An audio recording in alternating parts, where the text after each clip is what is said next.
G'day everyone. Welcome to speaker chats. I think that's what we're calling them.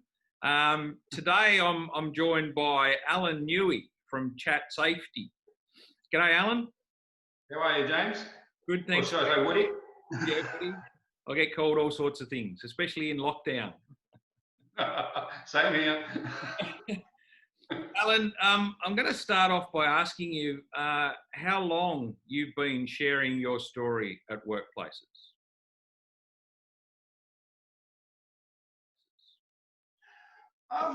Started in about 2007, 2008, so it's almost 13 years now. Okay. And it started, just on a whim, because it's something I didn't think that I would actually ever do.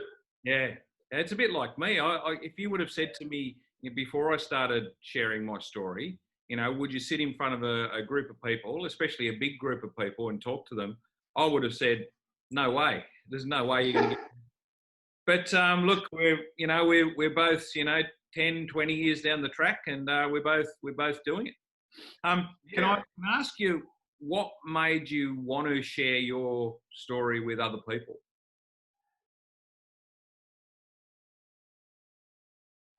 It was really weird because I was going and doing the diploma of HNS, and one of the lecturers, he turned around and said, I want you to do a presentation for me on your accident if you can. And I refused. Yeah. Well, I told him where to go. Yeah. And he was on me for 6 months, and just to get him off my back, I said, I'll do it. But he neglected to tell me one thing. What was that? It was in maximum security prison. Oh. So were you speaking to the inmates or to the guards? Some of the inmates, a lot of the guards, and they call the head honcho, what they call him, that runs the place. Yeah, the lady I thought was not human. Yeah. I think she was so tough, right? Yeah. And I 15-minute presentation, and from that, I made her cry. Yep. They realised she was human, and I got a lot out of it myself with the feedback, and that's what made me get into it. Wow, that's a great story. And look, I mean, I know we're only sort of seeing a head and shoulders shot. Can you just explain the extent of your injury and I guess a little bit about what it means in day-to-day life? Well, the extent of my injury was I was adjusting conveyor and it caught the sleeve or something on my overalls. And if I put that up like that, it tore the whole arm off. Yep. And tore the chest in half. Yeah. Okay. And it was so quick, I didn't even realise the accident had happened, and I kept working. And I noticed that your right arm, are you right-handed or were you right-handed? Yeah. I was right-handed, riding and all that time, but I was left-handed golf. Yep. But yeah, it just happened so quick, and it's just 1 second in time, and that's changed everybody's lives forever.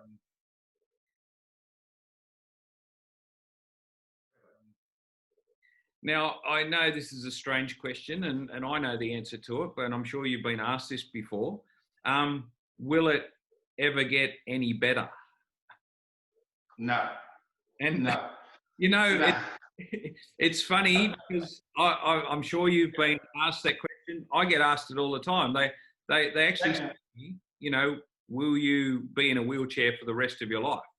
And my answer is, unless there's a cure for spinal cord injury, this is it. I'm going to be sitting on my backside for the next 20, 30, maybe more years. Look, I find that fascinating with what we both do is some people's perception of our situation. And I think that's the thing that we try and share with other people is that until you actually experience something like this yourself, you got no idea of some of the ways that it changes things for you. No, you haven't. And especially in your circumstances, you've explained things to me that I wouldn't have thought of. Yeah. And with this, it can actually be quite dangerous because Kathy could be next to me. I'll forget it's there. Yeah. And I think the arm is still there, while the brain still thinks it's there. Yes. And I'll reach out and go like that, and I'll belt her with the end of the hard steel that they've got on the end of this. Yeah. Okay. And, I'd never even thought about it. Realising. Yeah.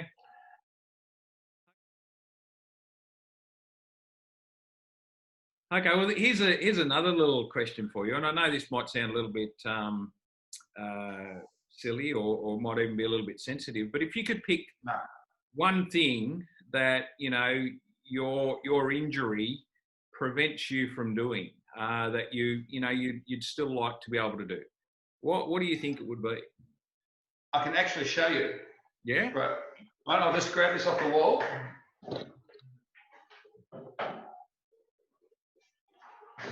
Oh, okay. This is a $5 tennis racket that I first owned in 1968. Oh, are you serious? Yes. And that's how it is now. Wow. And that's the first racket. Yep. If I could just take that time back before my accident, I would still be enjoying the tennis, playing the country circuit, loving every minute of it. Yeah. And umpiring. Yeah. But my accident changed all that. Yeah. Because I couldn't play at the same level. Yep. You start to lose interest. Yeah. And it actually took me to go back to a tennis match 11 years. Wow. Before I could go back to one. Yeah. Okay. And did you learn to play in any way competitively with your other arm? I did. And there's a lot of people trying to get rematches with me. Because, there's no double-handed backhand anymore. But I just couldn't do it. I just lost the interest. Yeah. Because the enjoyment wasn't there, if you can understand that. Yeah. No, I understand that. I think for me, I can quite easily answer, it would be my bikes, Alan. I love my bikes. And, there's just something about two wheels that you can't recreate. I mean, I've tried quad bike riding with four wheels. I had a Harley trike for a while, and it just was nowhere near the same enjoyment or same satisfaction that I got out of riding a two-wheel bike. Yeah, I can understand that. You lose that. You don't so much lose the passion, but you don't get the same feeling. Don't get the same. Yeah, I agree. And that's what it is. You just don't get that same feeling, and people don't understand that. All right, so going back to sharing your story at workplaces, what do you think that people take out of listening to your story? I think one of the main messages is how quickly life can change. Yes. And not just for myself or for the injured party, but for their family and their friends and their work colleagues around them. And nobody realizes. I still reckon I got out of this easy compared to the people around me. Yeah. No, they have to deal with it, but nobody looking after them. But we've got all the people looking after us. And you away from the doctors and the hospitals and all that, that's where it's harder because you're now dealing with your family, your friends, your work colleagues and all that, and you really see the hurt. Yeah. No, and the regret. In my situation, Alan, I mean, I was the one that was going through hospital and then rehabilitation, trying to get back on track. Whereas, my mum and dad, they were sitting at home probably worrying themselves sick about how I was going to cope with being in a wheelchair for the rest of my life.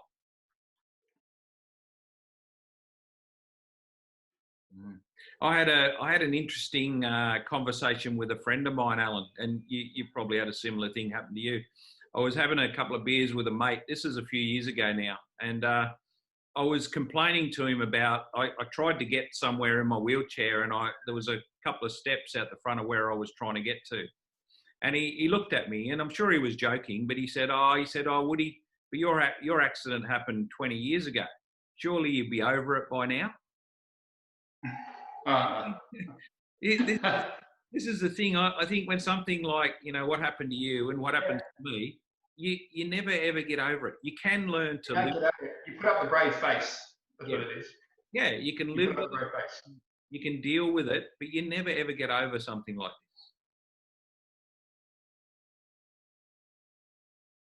this. No. You put up the brave face, and people say to me, what's one of the things that get you frustrated or angry? Sometimes I get asked. Yeah. And it's the simplest thing of all, tying up shoelaces. Oh, yeah. Yeah, I hadn't that. And now I always buy boots with zips, slip-ons, forget the shoelaces.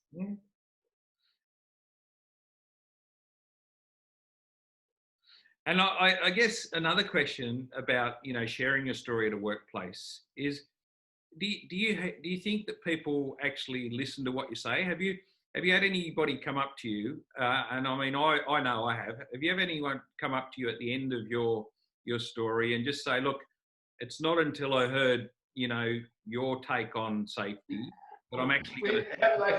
How do they come up to you? Well, they normally come up to me and they say, oh, look, I've had this safety bullshit for the last 20 or 30 years. But it's not until I've listened to, what happened to you and, your take on what safety is all about, that I'm actually going to think about some of the things that I do. Have you had a similar experience? Yeah, very much so. You'll see the bosses get up with their notepads that they've got their notes for the week, or for their reports for the week or something like that. And you can tell the guys sitting in the audience, they're not listening. Yeah. They're not listening. They can get, the boss is giving another meeting, When can we just get back to doing what we want to do? And they'll say, we've had S injuries and all that type of thing, or no injuries, but we're doing a good job, and they all know it's baloney. It's good luck more than anything. Yeah. And then say, I'll walk in, and they don't know I'm walking in. Yes. Yeah, I love that. Yeah. Yeah. And I'll look up and I go, shit, something's different here. And they go quiet, and even the bosses say, you get the room to go so quiet. Yeah. So quiet, and they listen to you. And if you get questions during, questions afterwards, but a lot of it always says, we didn't realise the effect on our family and friends, or the work colleagues. Yeah. And we're going to look at things differently. Yeah. And that's a lot of feedback. Yeah. And it's actually quite rewarding for me, and I'm sure it's rewarding for you too, Alan, that, you can have that impact on someone. It gives them a whole different view on, what safety is all about. And it's all about going out that gate at the end of each day or end of each shift. Going to your family and friends so you can enjoy life. Yeah. You're not going to enjoy life in a wheelchair, or missing an arm, or missing a leg. Yeah.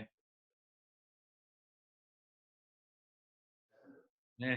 Well, I guess, for you having done it for 13 years and me for having done it for nearly 20 years now, one of the best or the most rewarding things that happened to me is I'll meet someone that I've spoken to maybe 5 years ago or even 10 years ago, and they'll come up to me, and it might be in an airport. I run across a lot of people that have listened to me in airports, and they say, oh, Woody, I heard you speak 10 years ago. And ever since I heard you speak, I've made a conscious effort to make sure that I don't get hurt.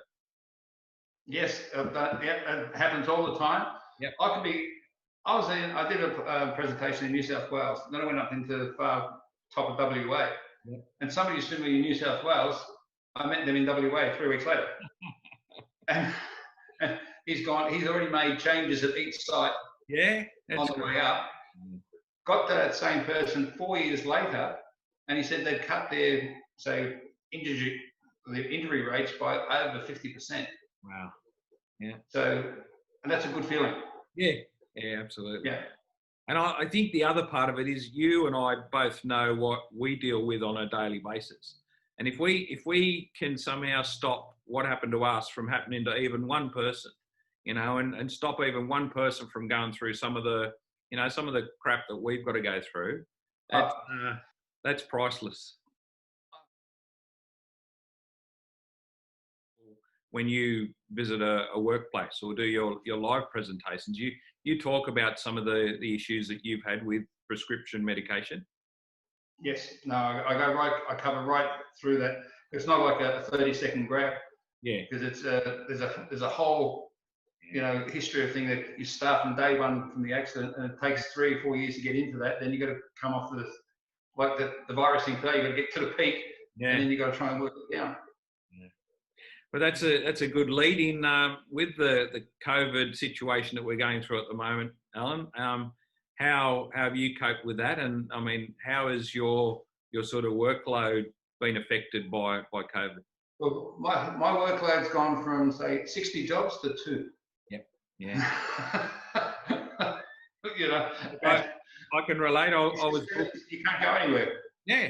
I mean, I was booked right up until the end of October. I think we had jobs right through to October. And then as soon as February hit and March hit, early March, the phone just rang off the hook. Cancel, postpone. I mean, unfortunately, we're in Victoria. We're Victorian based, so we've been hit pretty hard with this second wave as well. So, it's probably going to take a little bit of time for things to sort out and settle down again.